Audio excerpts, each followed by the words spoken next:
Maybe we should just start it while we're waiting for Yeah, Gnome to let's get show. going. Okay. Apologies to everyone.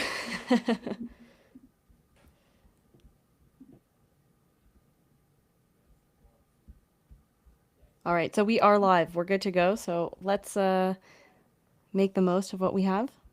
Okay, are we skipping the show intro? Yeah, I think A so. little countdown? Yeah. All right, well, here we go then. Wouldn't All be right, next ladies and week. gentlemen, here we go. Without the show intro. Hello and welcome back to the Leather Lounge, where each week we sit down with the top founders, builders, and voices shaping the Bitcoin ecosystem. I'm your host, Sean Longstreet, and today we're talking about Bitcoin DeFi. Joining us are Lior Shimron, head of growth for Stacking DAO, and the legendary Stacks educator, content creator, and thread master, The Advisor. Stacking DAO is a DeFi platform offering up to 10% APY through liquid stacking with STSTX and STXTX BTC.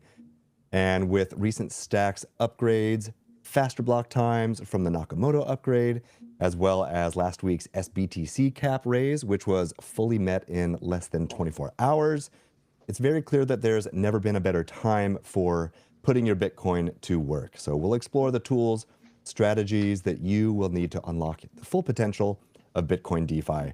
So I couldn't be more excited to be joined by these great guests for the conversation. But before we dive in, as always, we're going to check in with Kate, community lead for Leather. So Kate, what's good with the Leather Hood? Hey guys, yeah. So a couple exciting things. The first one is that notifications are live on Leather. This has been a huge unlock for a lot of people. So if you're sending or receiving Bitcoin through your Leather wallet, you will get a little notification, which is just a nice little touch. It's these little things that make your experience much better. So you can enable that through your Leather wallet. Other than that, we were in Denver last week, which was so amazing. I got to meet a lot of beautiful people in Stacks, and I know Lior, you were there, and we didn't get to meet each other, but that's okay. We will in the future. But I think people are just really excited about Bitcoin DeFi happening on Bitcoin, and so this is a great conversation that we're going to have today that really pairs well with a lot of what I've been hearing on the ground. Awesome. Yeah. Nice. Well, thanks for having us. I'm super excited to be part of this conversation. I guess this is my first leather lounge. I don't know how long you guys have been doing Yeah, this for, but yeah, great to finally be me a too. part of it, and hopefully the first of many more. Yeah, it's coming Yeah, up to about a year. I think we have to do something for the 1 year anniversary because it was right around this time that I was brought on with Leather. So, yeah, welcome. We're glad you're here. So, I gave a little brief intro, but let me throw it to you first, Lior, for an intro. What's your role at Stacking DAO? And tell us about the road that led you here. Yeah, absolutely. So I joined Stacking now about 8 months ago as head of growth, and it's really been phenomenal to see how the whole Stacks DeFi ecosystem has come together, especially since the launch of the LSTs that we've launched at Stacking DAO. I have a pretty long, I guess, history in crypto. Don't want to bore everyone. I know we don't have too much time here, but I've had various roles. I've been working professionally in the space since around 2017 or so. So have a few market cycles under my belt. Had roles at, well, first I was actually running a fund called Nova Block Capital. I was a market research analyst at Fundstrat. I had a role in BD partnerships at Kraken. I also was working at an infrastructure provider called DRPC, leading BD partnerships as well. And yeah, as I mentioned, joined Stacking DAO about 8 months ago, really kind of joining and helping to drive DeFi on Stacks. And I think now it's really an exciting time. As you mentioned, SBTC is finally here.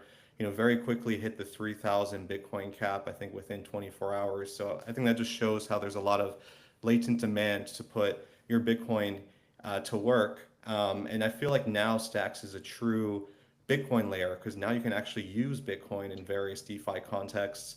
And just to dive a bit more into Stacking DAO, so we initially launched in December of 2023 with our first LST, which is STSTX. And that really just made it super easy for users to participate in the consensus process and earn the consensus rewards, which is quite attractive. Historically, it's averaged around 8 to 10% APY paid in Bitcoin. But something that was unique about our LST is that you actually earned rewards in stacks. So if you were very bullish on STX, it was the best way, or it is the best way to express a bullish view on stacks. earning those consensus rewards, again, paid in stacks, while also retaining liquidity and being able to deploy across the various DeFi protocols that now exist on stacks. And more recently, we launched our second LST, which is STSTX BTC. I know it's a bit of a mouthful, but I promise it's more simple than it sounds. Basically, very simple to our, very similar to our first LST, where you're able to you deposit your stacks tokens and you mint this LST. But instead of earning rewards in stacks, you earn rewards in SBTC. And this was really only enabled once SBTC was live, which again launched in December, just a couple months ago. So kudos to the team here at Stacking DAO, able to get that product out the door very quickly. Yeah, I gotta say, I've been playing around a lot this week because about a week ago this time, the SBTC cap was raised. Like you said, it reached that threshold of 3,000 BTC pegged in really fast in less than 24 hours. So and last week's Leather Lounge was maybe like a part one of this conversation because we talked with a lot of the other DeFi platforms on the Leather Lounge too. So this is a great follow-up. So I've just been trying to educate myself and really have a like boots on the ground approach and try everything, kind of sprinkle my STX and SBTC everywhere because there's like different flavors of yield strategy. And that's what I'm hoping to get out of this conversation today. So if we can kind of frame things on a spectrum of risk reward. So like on the one hand, you have just like Bitcoin and stacks sitting in your Ledger wallet or whatever your cold storage is, like not doing anything, right? Just waiting. Super safe. You're in control of it. There's little to no risk. And then on the other end of the spectrum, like what are the most advanced like borrow, loan leverage strategies that there are amongst all these platforms? So I'd love for you to, as you talk about these different LSTs, all these different strategies, if you can help us understand like where on that risk reward spectrum these different strategies are, because there's, like I said, there's different flavors and everyone has a different like risk profile for what they want to do with their Bitcoin and stacks. Yeah, absolutely. I think, yeah, it'd probably be useful just to talk a bit about our LSTs and some of the risks that are there. So for our LSTs, it is quite secure in the sense that there isn't much of an attack surface. So the way that proof of transfer works, your assets are locked up for up to 2-week cycles. So even if for whatever reason our system were to be compromised, those assets are locked and they can't be drained because again, like there are these 2-week cycles that are just part and parcel of the proof of transfer consensus mechanism. And the way that we function, so we've onboarded some of the best in the business in terms of the largest validators that are out there in the space. So we've onboarded about a dozen really large enterprise grade validators. So these are folks like Luganodes, Blockdaemon, Foundry, some of the kind of the largest players that have the most sophisticated infrastructure to run nodes. And so all the stacks that comes into Stacking DAO, we delegate those assets to our validator network. And they do a really good job of obviously running the nodes, maintaining high uptime, and then every 2 weeks at the end of every cycle, we pass along those rewards to our users. So yeah, I mean, look, with every DeFi protocol, there is risk. I like to think that Stacking DAO is definitely one of the lesser risky options out there. And then if you want to go up the risk curve, then you can take your LSTs and do other fancy things with it. So you can deploy it on Zest, which is the leading lending market on stacks. You can borrow against your assets on Zest as well, mainly STSTX, our initial LST. And you're definitely taking on a bit more risk there. So, there is additional smart contract risk when you do that. But even more so, like you have to make sure, especially if you're borrowing against a position, that you maintain a healthy collateralization ratio. I believe that threshold is 70%, and correct me if I'm wrong, advisor, but I believe that's what it is today. I think it's correct. I need to double check what culture is correct. Yeah, 70%. Yeah, and it's fine. I actually so I put out a thread not too long ago, maybe a couple of weeks ago, which I call like a points maximizer strategy. And so, Stacking DAO, by minting our LSTs, you earn basically 1 point per stack so you deposit on our platform per day. But we also have boosters with other DeFi protocols in the ecosystem as well.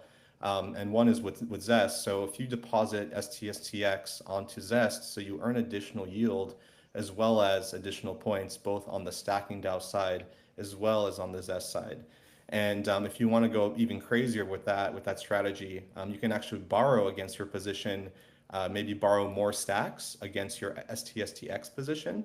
Again, keeping in mind that you have to keep that healthy collateralization ratio. And then you deposit that stacks and mint even more STSTX, and then you can redeposit that STSTX back onto Zest. So you can kind of do this looping strategy, which again, like does pose additional risk. I'm not saying that that strategy is for everyone, but it's definitely something that, I think some of our more risk-on users are kind of excited about. Yeah. Yeah. Go ahead, advisor. And Yeah, actually, let me give this, because I haven't given you a proper introduction yet. Yeah, So no worries. right when you were joining, I just gave a nod to all the great educational content that you've created and the threads. You both write amazing threads, but let me give you the floor to give yourself a little intro here. Thanks. I'm gonna be really quick. Like, let's say that I joined the crypto space around 2021. Actually 2020, like 2020, right when COVID started. And when I discovered stacks, the first way I got involved is by creating content on Twitter. Just started writing threads, posts, and this is the way I got known within the ecosystem. And after a small pause where I was doing my master, working for another crypto company, I went full time, let's say, into the Stacks ecosystem, where I was helping the foundation. I joined, I'm working with Stacking DAO since January last year, and with Zest since this January, mainly for the marketing operations. But aside from my introduction, I just wanted to add something about the second question you asked. So it's, in my opinion, it's not only about security. When you do DeFi, it's also about how much, let's say, active you want to be when managing your strategies. Because, for example, I said you can buy and hold, you do nothing, it's okay. Then something that doesn't require a lot of effort, but just need to do some action is, for example, stacking. Stacking, so you go stacking DAO, you need to connect your wallet and do that click, stack. So it's already a minimal effort, but it's already something more than just doing nothing and holding. Similar for Zest, you can go on Zest and deposit some STX, some SBTC, and earn some yield on it. And this is, as I said, like it's a really low effort, but it's still something. Then the more aggressive you go, the more time you need to spend on managing your position. Because if you start borrowing, you need to check that you're not going to get liquidated. And especially if you do like looping strategies, as Lior mentioned, they can be really attractive to earn points or earn additional yield. But at the same time, you need to be more active. So for example, an interesting strategy is if you deposit SBTC, for example, and you borrow USDH on Zest, which is Hermetica stablecoin, and then you can stake it on Hermetica to earn up to 25%. And this is a good strategy when the staking rate on Hermetica is higher than the borrowing rate on Zest, because basically you have like a free arbitrage yield opportunity there. So for example, if borrowing costs 10%, while staking yield is 25%, you're making a net 15%. But what does it mean? You need to check almost on a daily basis Hermetica staking yield, the borrowing yield on Zest, and adjust your strategy based on that. So aside from the security side, as I said, it's also a lot about how much users are willing to spend in time and effort to manage their DeFi opportunities. Okay, good. Thanks for giving a more adding to the robust answer there. So question on like the actively managing your positions. I'm wondering if you've got a fairly conservative loan to value ratio, and you kind of just want to set it and forget it. You don't want to be like, 3 times a day checking in. Are there any like notifications that you guys have set up? It's like, okay, your LTV is getting low. You may want to come add liquidity, or is that not happening right now? Right now, we don't have this feature. I think it would be a really great one to add, because I said, like, especially when markets dump like in the last week or so, and maybe you forget a bit about your position, you could get liquidated quite fast. So yes, that's something that we can work on to provide. And the liquidations, this is all smart contract, right? So is it a situation where are you effectively like a third party to pull the trigger on the liquidation, or is it really just smart contract? It happens. So the way it works is that I think for any lending protocol, because also Aave works like that on Ethereum, is you have the lender, you have the borrowers, and you have the liquidators. So what happens that liquidators check they keep checking that the positions are healthy. And if they're not healthy, they're gonna liquidate the position and take a fee for it. So like it's all based on smart contracts, obviously, but there's still someone that needs to do it. And like if you go on Ethereum, for example, there's many liquidators. So like you incentivize people, like say the liquidators to be as efficient as possible because they have an opportunity to make money. So the idea is that you want ideally like efficient liquidators that keep checking that everything is okay because like as soon as a position is not healthy anymore, you want to liquidate, give back the money to the lender and take a small profit for your job as a liquidator. Yeah. Lior, I know you've got a hard out in a few minutes, so let me throw it back to you. We had a late start, and I know you've got to leave early, so we just barely got some time to talk with you. But what else would you like to add to the conversation before you have to leave? Yeah, unfortunately, definitely not enough time to dig into everything, but I guess it just means you're gonna have to have us back in the future. Yeah, I would just encourage everyone if you're interested in stacking DAO and if you have some idle stacks, stacking DAO is the best way to easily participate in the consensus process and earn those sweet rewards, whether you want to earn stacks or SBTC, or even just want to do native stacking and earn Bitcoin L1 rewards. We kind of have every flavor for whatever you're looking for, assuming you're a stacks bull. And we also, the team put together our own data platform. It's called Stacking Tracker, and the URL is stacking-tracker.com. So if you're just curious to see like an overview of the whole stacking ecosystem, seeing all the pools, all the LSTs, seeing all the miners, I recommend going to that site and just playing around with it. I think our team did a good job of pulling a lot of the important data there. And yeah, just stay tuned. We're still shipping, we're still building. We have a lot of fun things in the works, and yeah, so we're excited to bring new updates to the market, and just follow myself, follow the advisor, follow the Stacking Down main account, and you'll be kept up to date with the latest and greatest. Okay, good. Well, before you sign off, I do want to point everyone, definitely go to give Lior a follow, and because he's always writing really good educational threads. So thanks again for joining us, Lior. We really need a part 2 to dig in more about your background and what you're doing now. Thanks so much. I'll talk to you guys later. Appreciate it. Thanks. See you soon. All right, back with the advisor. So what else? So we've talked about strategy. We've talked about the risk reward spectrum. And I think a lot of people, if they've been in the Stacks ecosystem for a while, they're probably familiar with maybe even Friedger's pool, if they've been around for that long. There's different like pool strategies, and the APY is anywhere between what? Kind of 5 to 10%. It's a little variable. Yeah, a bit more. Like lately, it's been between 7 to 10%. Yeah. Okay. And yeah, it's funny that you mentioned like Frigger pool because there's many pools like in the Stacks ecosystem, and we just published a world staking guide where we mentioned Stacking DAO and all the others, staking pools or liquid staking solutions, with the idea that users can be aware about the various options and then can choose the solution that suits them the most. Maybe like the difference between, for example, for the native staking side, the difference between Stacking DAO and the others like Frigger pool is that we have a 0% fee. So like if especially native staking, you're gonna do it for the long term. You're not gonna do it for 2 months. Usually, if not, you're gonna do liquid staking. But if you plan to be around and staking for a long time, you want to maximize the yield. So the fact that we don't take any fee, it means that you earn more rewards over the long term. So like this is, I would say, it's a big point for Stacking DAO. For example, even ETHverse used to have 0% fee, but now it's like 4.95, so almost 5%. So the idea is just, if you want native staking, 0% fee, and also get Stacking DAO points, then this is a good option.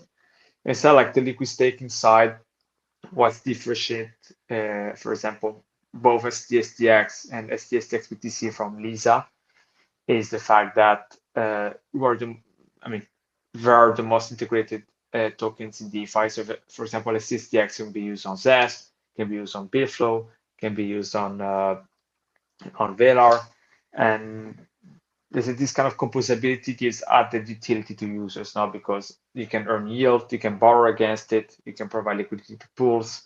So like it's really something that, like, if you look around DeFi, usually the way protocol grow really fast is when they integrate other DeFi protocols, and this is a bit what Stacking DAO has done early on.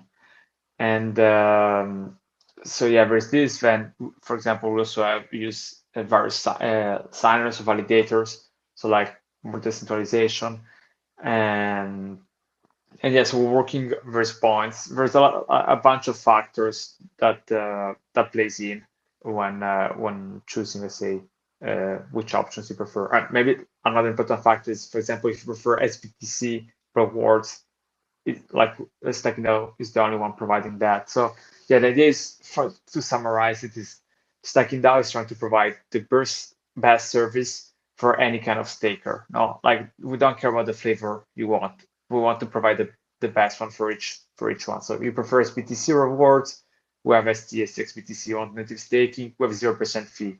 You want more DeFi integration and STX rewards, we have STSTX. So the idea is, whatever you want, Stacking DAO provides it for you. Okay, I'm glad you brought that up, because I was exploring. So if anyone heads to app.stackingdao.com, you'll see what I'm talking about here. So I'm looking at 3 stacking options. Exactly. One is liquid stacking with STX yield, so you just get STX again. One is liquid stacking with SBTC yield. So if you're looking to stack sats, as in the form of BTC, you go for that yield. But you also have native stacking with BTC yield, I'm seeing, and that's at 10.2%. How does that work? Yeah, so the difference, the main difference is that, so the first one, you get STX yield, but it's auto-compounded. What does it mean is that you don't receive it in your wallet. It simply to make it very simple, STSTX is equal the STX you deposited plus the STX rewards over time. So you're not going to receive it immediately. The value of STX grows over time respect to STX. And then when you unstack, you get back the STX you deposited plus the STX rewards. And so compounding also helps, like, boost a bit the yield, because basically the STX that you earn gets stacked immediately. So you have some compounding effect. The second option with SBTC yield, you deposit one STX, you get one STX BTC. So you have 101, let's say, conversion, but you get SBTC rewards every 2 weeks direct in your wallet. And then STX BTC can be used on ZES to borrow against it. So, for example, you can unlock more capital. And finally, you have the last option, which is native staking. But native staking, basically, you deposit STX, they get locked, so you cannot do anything with it, and you get BTC rewards on a Bitcoin address. So yeah, it depends a lot. Again, there's a lot of trade-offs, let's call them, because the first two, you get a token, liquid token that can be used in DeFi while earning yield, but you have some, let's say, added smart contract risk. Instead, like the other one, the last one, the native staking, you have no risk, 0 fee, but you cannot do anything with it, so it's locked. And another important factor, I mean, there's a lot of factors to consider when staking, but for example, if you want to be more flexible, you probably want liquid staking because you can sell faster. Not, I don't know, or you can swap to another token. For example, I have STSTX, I can swap for BTC for SBTC on Bitflow in 1 second. Instead of a native staking, you need to wait 2 weeks for the staking cycle to finish to then unlock my my STX. So it depends a lot on. I mean, the main trade-offs, let's say, is how flexible you want to be, and if you want to use DeFi. I would say, if I need to, let's say, summarize it like into concept. No, that's really good. And I'm just going to see if I can recap it right now. So with Stacking DAO, there's 3 options. On the risk curve, you have native stacking. So Yeah. it's still stacks, pays out in Bitcoin through the proof of burn mechanism or proof of stake. Proof of transfer. Proof of transfer, thank you. Yeah. And right now it says that APY is 10.21%. So it's quite a high Yeah. yield, less risk, but it's obviously locked into those 2-week Yeah. periods. So as far as like utility and flexibility, you don't really have that. Yeah. And then you have the two options. So liquid stacking with STX and liquid stacking with SBTC. Exactly. And there's, like you said, there's contract risk Yeah. associated with any others like smart contract that you would have with an LST. But you can be quick with it. You can move it in and out, and use it for any of these various strategies that we've been talking about. Correct. And the reason why the yield is a bit higher in native staking is native staking has 0% fee. Instead, like as the two liquid staking options have a fee. So this must be considered. And the reason why STX yield, the STX yield is a bit higher than the second option with SBTC yield is because it's auto compounding. Right. So like this is the reason. It's not a big difference, but it's a small it's still a difference. And it all depends like on what you prefer. Now, if you're more bullish on BTC, you want to accumulate SBTC. Instead of like if you prefer stacking with STX and you're more STX, then the first option is a bit better. Yeah. Well, I imagine that with the stacks to Bitcoin ratio right now, it's kind of like it's like never been lower. So anyone who is bullish stacks would choose for the yield to be in stacks because the potential for that to go up is probably Exactly. greater. Hashtag NFA, not financial advice. Yeah, but it's exactly that. Like based on some market sentiment, it may be people may prefer to opt for STX yield rather than BTCs. Yeah, definitely. And Great. someone who's a little bit more conservative, a lot of Bitcoiners are long-term holders. They don't really want to be moving around and super flexible. But the native stacking would typically be the best path for those types of investors. Correct. Like native staking is usually for STX holders that they know they're not gonna, let's say, unstack for a long time. Mm-hmm. But a long time is more than 3 months because like you need to realize that, let's say you're in the middle of stacking cycle and you want to deposit. It means that, let's say you need to maybe also a cycle is 2 weeks. Let's say that you're already half through it and you deposit. It means you need to wait 1 week for your STX to get stacked. So already you're not earning any yield. Then you start to keep earning yield, but then once you unstack, you need to wait another 2 weeks to get your STX back. So like you're already like for, let's say, losing 2 cycles of yield. So if you do 3 months, it's already 2 over 12. So it's like so it's already 1/6 of yield like lost due to waiting times. Instead, the way stacking out works, like the liquid staking option works, is that you have immediate yield. So the idea is you deposit in that cycle, you're still gonna get yield even if your STX haven't been stacked yet.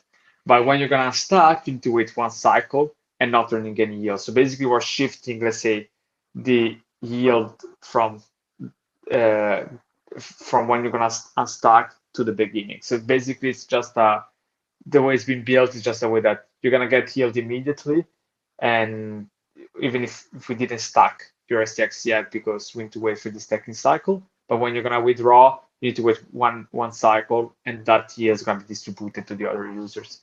So like the good thing with liquid staking, to make it really simple, is just you have immediate yield, so you're not losing any yield with native staking.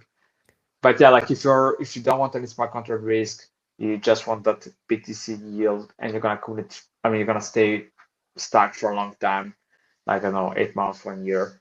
Then yeah, it could be a better option. That's good for you to clarify the strategy that if you know you don't want to be doing anything with your tokens for 3 months, then that approach makes sense. Yeah, the idea again, like for stacking now, it's all about giving the best option for the different users. Not like if you prefer native staking, then you have that. If you want like flexibility, you have that. You want SBTC rewards. Like at the end, it's all about how to provide the best service for stackers, and this is why there are few products. Yeah. Let me ask you about the peg. So what is the peg between Stacks and STSTX? So for STSX BTC, the peg is 101, and you Mhm. get SBTC yield. For STSTX, the way it works is that when STSX was launched, the peg was 101. But what happens is that after the staking cycle, the rewards get deposited into the smart contract behind STSTX. So now you're gonna have STSTX is worth, let's say, 1 STX 0.06 because it's the rewards. The week after is gonna be 1.1, let's say, by 1.12. So the idea is to keeps growing because the staking rewards are backing STSTX. And this is how, for example, on Solana, Marinade works, and I think also Jitosol. So the idea is that you don't get the STX in your wallet, but just simply, let's say, you're backing STX. So you're gonna have as I said, like STX is equal the STX you deposited plus the STX rewards over time. So this is a CD peg. And once you want to unstack, you basically burn those STX and you get back your STX that you deposited when you minted, when you deposited in first place, plus the STX rewards you accumulated over time. So this is the way the peg works. Okay. And if I were to quickly go STX to STSTX and then say, I'm changing my strategy, I'm going to go back. Is there loss? Or is So that transfer good, always, does it make good sense? point. You can do it on Bitflow. So for example, you can swap immediately from STX to STX and vice versa. There is a small fee because Bitflow takes a fee, and we also need to consider that liquidity in the pools. So for example, there can be some slippage. I think I may be wrong, but I think it's the biggest pool on Bitflow, like the STX. For sure, the second one, maybe with SBTC. I don't know. I'm quite sure it's still the first one. But so there's still a cost. Like usually, it's more convenient to unstack with stack in DAO, which can take. Which take a bit more time. But if you want like immediate liquidity, you can do it with Bitflow directly. Yeah. Yeah. Yeah, I'm seeing on Bitflow right now, STX has 5.34 million TVL. Exactly. Yeah. So like, if you need to swap out maybe $1,000, it's not a big deal. But if you need to swap out, maybe if you want to withdraw $1 million, maybe it's better to do it with stacking DAO because they're gonna impact a lot of the pool, and they're gonna lose a lot in terms of ratio. And in that case, it's better to do it with stacking DAO. I see. Good. Oh, let's see. There was something else that came up. Oh, points. What do you guys do with points? Yeah, so points is always let's say a hot topic. Let's say again, the idea and also what has been shared on social and on Stacking DAO is that points are a way to measure, say, community involvement, and ideally to reward them over time. But yeah, for now, that it hasn't yet been disclosed. Let's say how points will be rewarded or like what people will get with points. But let's say that usually they're used as an added incentive to use stacking DAO. So for example, if you deposit, if you mint STSTX or STSX BTC, you get 1 point for each dollar. And maybe for each STSTX, sorry, I was confused with the two, but it is like you get 1 point for holding. And if you use DeFi, you get some DeFi boosters. So if you deposit on Zest, Bitflow, Velar, you get a boost on your points. So for example, if you deposit on Zest, you get 1.5 points instead of 1 point a day. And you also have referrals. So if you refer someone, that mint STSTX or STSTX you get 10% of what we're doing in terms of points. And the native staking is that it's 1 point for every 2 STX deposited. So you get a bit lower points respect to the liquid staking solutions. Okay, good. Well, I feel like that's a great conversation. We can come back to anything else DeFi related, but I also just wanted to ask you a little bit more about what else you're into. You know, what does the advisor do? What was your, maybe how did you find Stacks in the first place? But yeah, I'm curious, you know, outside of your interest in Stacks and DeFi, what else are you into Like in life or like in crypto? in life? Okay, Let's zoom like out. yeah. So I love to read. I love to read books. So I grew up like reading fantasy books or like comics, and yeah, a bit like on the nerd side, let's say.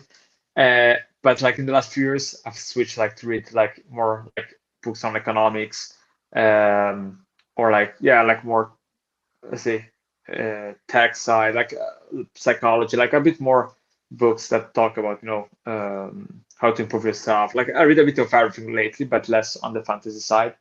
And so like every night I spend like half an hour, 1 hour reading, which I think like nowadays, especially like my generation, doesn't do that often. And I love sports. So like one thing that always surprised me, like I love American football, like the NFL. Like every Sunday when there's the season on with my father, like 7 p.m. at my time, which because I live in Europe, like we're locked in TV. Wow. And it's Who's fun your like every team? Houston Texans. Okay. And I discovered Arena like worked for them like a few years ago. So like to me it was a shock. Like I'm a big fan. And yes, we lost against Kansas City this year. Like I'm glad we lost us in the Super Bowl. But it's so fun that when I talk with people in the US about the NFL in crypto, like nobody follows it. Like I feel like I'm the only one in crypto like that follows American football. Even like if people in the US, I mean I was supposed to follow it, but nobody really looks at it. So yeah, big NFL fan. And yeah, for the rest, like I'm a pretty chill guy, so just like I like to go to the bar, maybe hang out with my friends, and especially lately, I have a smaller brother. I'm gonna chill with my friends, and I'm gonna have to go pick him up to bring him back to home. Like playing like I'm say becoming the big brother, taking care of my little brother. But yeah, like if I had to recap, I really like reading.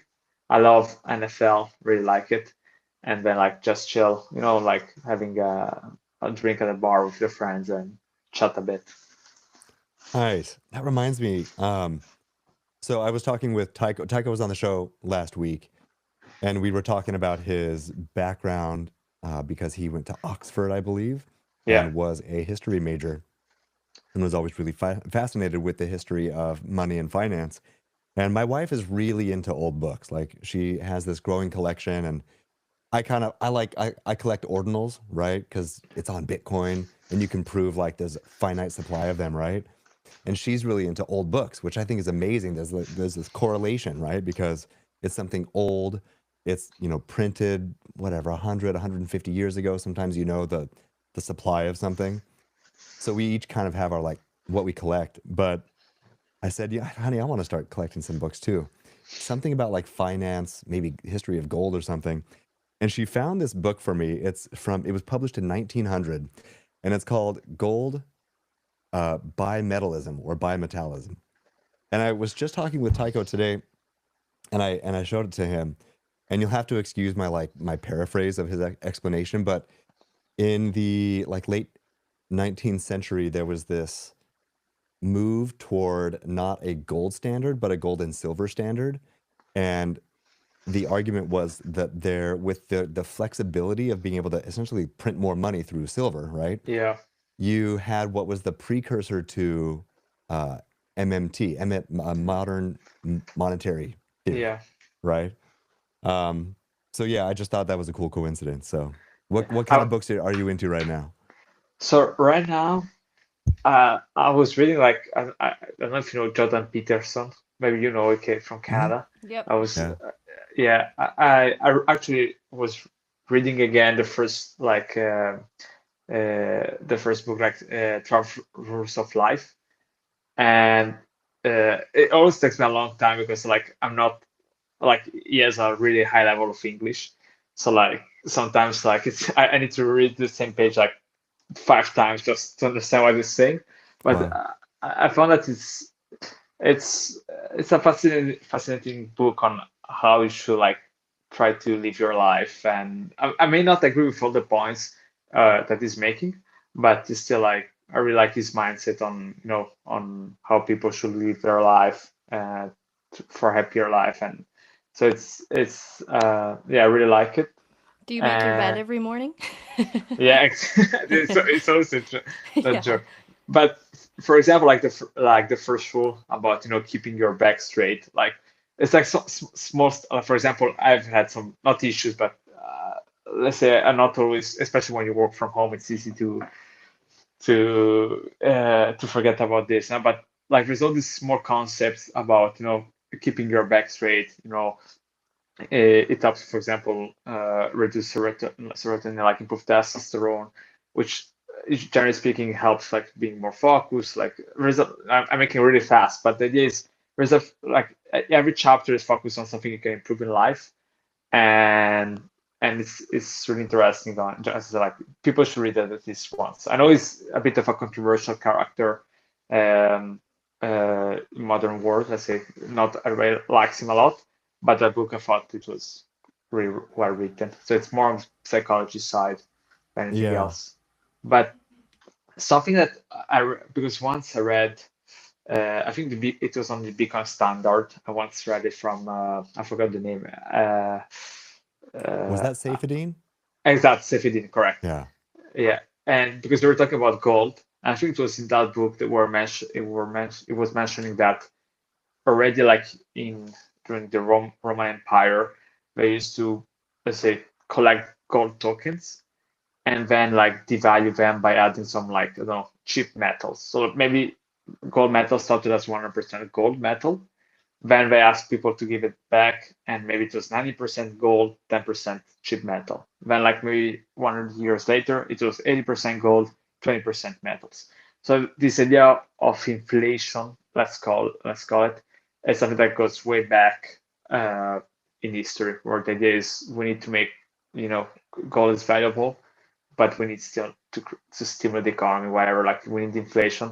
So like it's amazing. I mean, I was fascinated how like modern concept that we have nowadays, like inflation, were already been applied way back. And I will need to check with Tycho on the accuracy of this. But yeah, I remember like once I read, I think it was in the Beacon Standard about this. So yeah, Yeah. like I also read the book Money, like The Fear of Money from Ludwig von Mises a few years Hmm. ago. Even that one was not easy. But there was a moment where I was reading like deeply, like also I didn't finish it, but uh, I also read Keynes. I forgot the name of the book. Like, yeah, I'm not good with names, so I always Yeah. forget the titles and the names. But yeah, there was a period like 2 years ago, maybe a bit more like 3 years ago, where I was just reading like all these economic books. Yeah. Yeah, Von Mises, he's a Austrian economist, right? exactly. Like, Yeah. it's considered like a lot of big cars tend to talk about him, and it's exactly the opposite of John Maynard Keynes. So Right. like it was early 20th century where basically we have completely opposite views about let's say money and about the economy. But yeah, like the issues that when I was at university, like these books are nice to read, like super interesting. But when you start working, maybe you finish working late, you want to read something a bit more chill. Jordan Peterson's not that chill, but the idea is like there's a moment where I went back to reading maybe fantasy books, just I want to read for the passion of it, not just to like I don't want to feel like I'm doing an extra work, let's say, when reading. Yeah. But yeah. Yeah. I know that Nick Bhatia's Layered Money That was a great book for I me. I also read that one. I also read, I forget, there was one book that was explaining like how Bitcoin works, and I actually gave it to my father because it was like a super super small book, Yeah, and my father actually understood how Bitcoin, let's say, the in the background works, which nice. was really fun. Yeah, it's the issue of, I mean, I also want to talk with my friends is, and the issue is that, like, this is I once, sorry, let me rephrase it, but last year I went to my high school to give a lesson to, let's say, to the high school kids about crypto. And as the way I started, like, the lesson is like, nobody, like, everybody uses the internet now, but how many of you know what routers are, what switchers are, and like how the background of the internet works? Nobody, like, because they shouldn't know about it. And the same thing is about the Bitcoin. Like, yeah, it's important to know if you're working this space how Bitcoin works, but are you supposed to know about it? I don't feel like you should. Like, the only thing you care when using your phone is that you have internet. Same thing should be about crypto. Now, the only thing you should care about is having like the ability to use Bitcoin easily. And the issue that we have right now is that people want to know how Bitcoin works. So like, it's still like, and we're pushing that. So the idea is that people end up into a discussion where you need to explain the infrastructure, and I think it's complex, but it's complex. And the same thing is for the internet. Like, if you try to explain the internet how it works, it's still complex. So Hmm. TCP/IP and stuff like that. Like, most of the kids, most of the people, actually, not even the kids, most of the people do not know about this, and they shouldn't. I know, because it's not relevant for them. But yeah, like, this is always an interesting topic that comes out Yeah. about education and how much we should educate on certain stuff, rather than, almost ignore it and focus on the maybe selling points of crypto. Well, it's such a good way to segue back to the values of Bitcoin from the educational perspective, because you mentioned how inflation worked with gold and then mixing in other metals. I don't know that history books or traditional history courses, at least in the States, really go over that. And there was coin clipping too, where you just take out Yeah, the outside, and to counter that they put the lines on it. But I think people can understand that form of inflation. It's kind of yeah, tangible; they can wrap their minds around it. And then if you have that as the story, the way to understand it, then you say there's a form of money where you can verify, that there's 21 million Bitcoins, you yeah, know? yeah. I'm first. I mean, I don't know as much history as Tycho, but it was one of my favorite subjects during high school. And like, people will be surprised by how much you can learn, like, even with the basic of history, like even World War II, like the reason why Germany decided to, to do, I mean, to join the war, to do the war the second time. Like, it all comes back usually to money. I mean, other factors, but to money. For example, the easiest, let's say, explanation is that after World War I, Germany was forced to pay some heavy, let's say, taxes as compared to the Allies. So like, this led to hyperinflation. They couldn't really boost their economy. So this led to extremism and the rise of Hitler. Like all this kind of discussion, even in recent history, like, it often comes down to money, or like how economies are managed. And like, if we sometimes, again, if we just read what happened in the past, maybe we could manage the future a bit better. But yeah, it's a super interesting topic. Fix the money, fix the world. Yeah, Well, yeah, speaking of books and authors, that's a great segue to talk about our next week's guest, because next week we're going to be joined by Jason Meyer, who is the author of The Progressive's Case for Bitcoin. So I nice. know that book was released probably 2 years ago, I think, about 2 years ago, and he's a teacher, and he was just approached by so many people because he was like the one Bitcoin advocate in his school, right? And he was just trying to explain it to so many people, and they said, yeah, "You've got to write a book on this." So he did. He took a year off for a sabbatical and did, like, the podcasting tour. He's back teaching now, so we've invited him on to talk about, just reflect on what that time was like and get his take on the current market and the current state of Bitcoin. Yeah, So I'm excited for that. nice, Yeah. nice, interesting for sure. Yeah. Yeah, Well, No, the advisor, I wanted to end on a fascinating number 12 on Jordan Peterson's list, which I just looked up, and that is pet a cat when you encounter one in the street. Yeah, that one is a bit of the sad chapter, but yeah, like the title doesn't really like gives any insights about the chapter, but basically, just to summarize it, is life is often fragile. So he's talking about his daughter. She has like multiple like issues, health issues, but the reason why life is that great is because we need to appreciate the moments that are, I mean, without having like bad things, you wouldn't have good things. So like you need to appreciate life for what it is, and even when things are not going well, because like you find value in the small things, no, like especially when things do not go your way, you find like value in the little things. So it was, yeah, it's a bit of a sad chapter because again, her daughter had quite a few troubles growing up, but it's the whole topic. The whole topic is about appreciating life because of the way it is. Because if everything would be perfect, then life will have no meaning. Wow, that's beautiful. When was the last time you heard Michael Saylor's 10 reflections on life? 10 I haven't- observations for life. I haven't actually. I haven't read them in the first place. I should. Oh, they're Like- so good. Yeah. There's some of my 10, I think when I was teaching full time, I had these 10 things like posted in my classroom because they're very inspirational. They're pretty short. I'm going to read through them real quick. Yeah. And I think this is probably the third time I've done this on the show. So Michael Saylor's 10 observations for life. 1, focus your energy. 2, guard your time. 3, train your mind. 4, train your body. 5, think for yourself. 6, curate your friends. 7, curate your environment. 8, keep your promises. 9, stay cheerful and constructive. And number 10, upgrade the world. How great is that? Yeah. I love it. It's like there's so many books about like these topics. Like yeah, like I also read.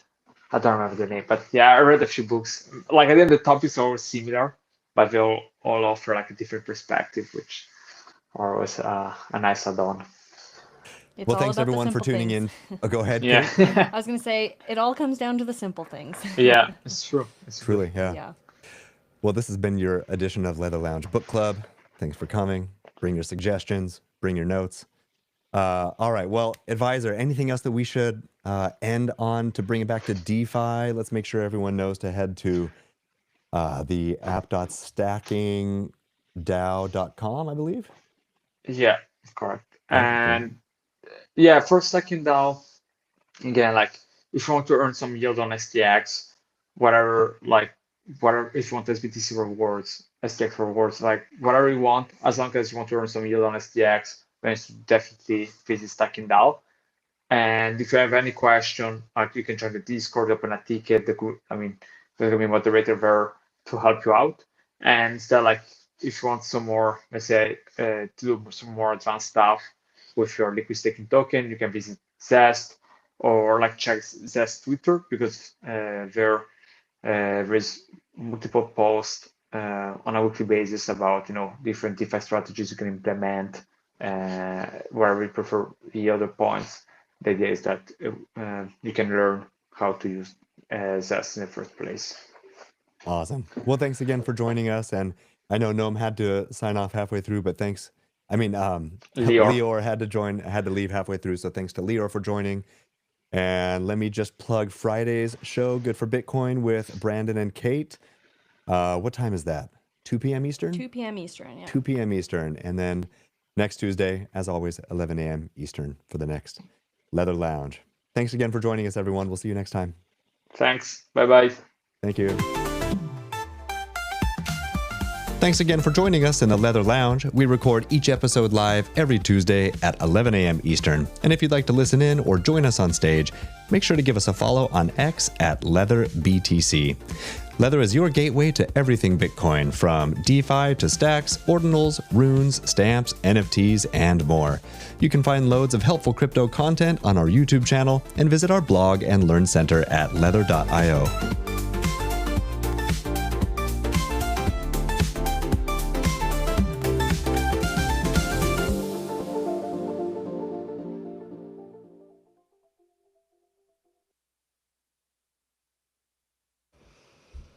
How you doing? Good.